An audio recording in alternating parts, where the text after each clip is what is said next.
Bienvenue.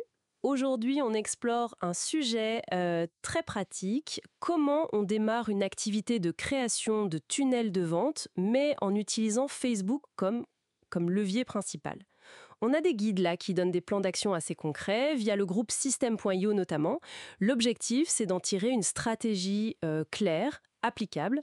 Et ce qui est intéressant, c'est que ça parle autant de visibilité, de langage client que de technique pure en fait.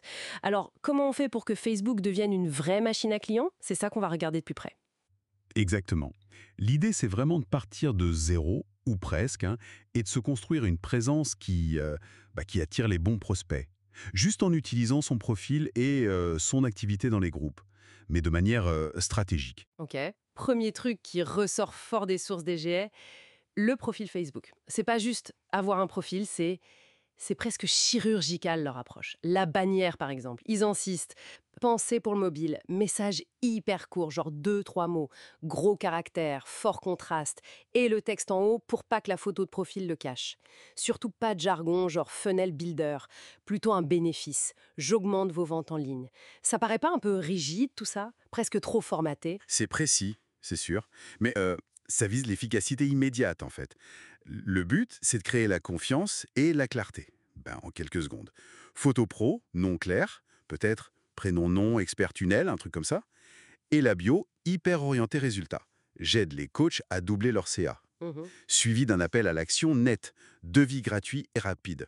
Ce mot rapide, d'ailleurs, il n'est pas anodin, hein. Ça touche les entrepreneurs pressés. Ah oui, d'accord. Et un lien cliquable, bien sûr, bien visible. Donc, c'est moins de la rigidité que de l'optimisation pour convertir dès le premier regard, quoi. Ok, je vois.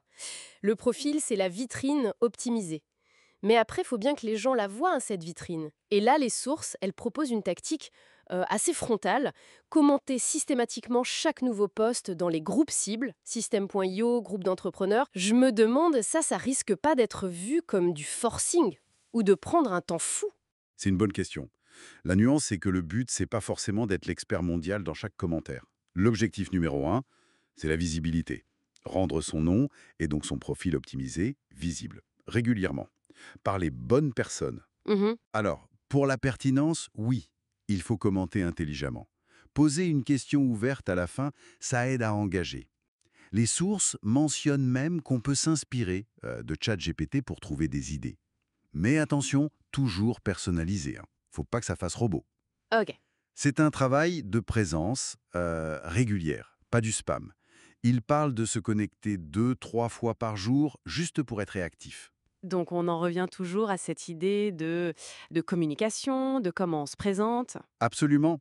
Et ça nous amène au troisième point, que les sources martèlent, le langage. Faut vraiment bannir le jargon technique.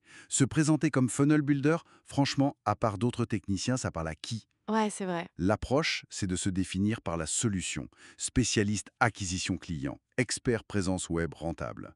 En gros, on traduit la technique en résultat, en bénéfice clair. Donc, moins parler de l'outil, du comment, et plus du pourquoi, du problème qu'on résout pour le client. Qui, lui, souvent, il est un peu paumé avec la technique et veut juste vendre plus ou gagner du temps, quoi. C'est exactement ça. Faut arriver à se connecter à ses besoins, à ses mots à lui. Et ça doit se voir partout.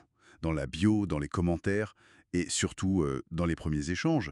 Quand on dit devis rapide, on répond direct à un besoin. Logique. Bon, alors, on a attiré l'attention, on a établi le contact avec les bons mots. Comment on transforme ça concrètement? Les sources, elles parlent de mettre en place un petit système, non? Oui, c'est l'étape d'après. Faut structurer un peu le processus pour pas être débordé. Préparer quelques questions clés pour qualifier les prospects, rapidement. Savoir si c'est un bon fit, avoir une offre de démarrage claire, genre un audit, un appel découverte, quelque chose pour amorcer la relation. D'accord. Et puis, mettre en place un suivi. Même un simple tableur au début, ça suffit pour noter qui en a contacté, où ça en est, pour rien laisser tomber. Hmm. Avoir aussi un processus de devis qui roule. Et il suggère aussi l'idée d'un lead magnet, un petit guide gratuit par exemple, offert via le lien du profil. Ça permet de récupérer des emails de manière un peu plus auto. Et on suit des chiffres, j'imagine, pour savoir si ça marche. Ah bah oui, indispensable. Pour piloter quoi. Suivre quelques indicateurs clés. Les fameux KPIs.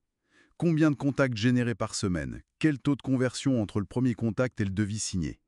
Ces chiffres, ils permettent de voir ce qui fonctionne, quels groupes sont les meilleurs, quel type de message marche bien, et puis d'ajuster, d'améliorer en continu. C'est très pragmatique comme approche. Ok, donc si on résume un peu tout ça, la recette, selon ces guides, ce serait un profil Facebook nickel, orienté client à fond, une présence super active, très visible dans les bons groupes, un langage simple, centré sur les résultats, pas sur la technique, et un minimum de système derrière pour gérer les contacts que ça génère. C'est ça? Une approche axée visibilité et communication structurée. C'est tout à fait ça. Une approche très orientée action et résultats rapides au début. Et juste pour ouvrir un peu la réflexion, au-delà de ce que disent les sources, une question intéressante serait, une fois qu'on a ses premiers clients grâce à Facebook, comment on fait pour que la qualité du travail, la relation client, construise une réputation solide? Une réputation qui pourrait, à terme, devenir un moteur d'acquisition encore plus fort. Peut-être même dépasser cette stratégie de visibilité initiale, quoi. C'est la question de la durée, de la confiance sur le long terme.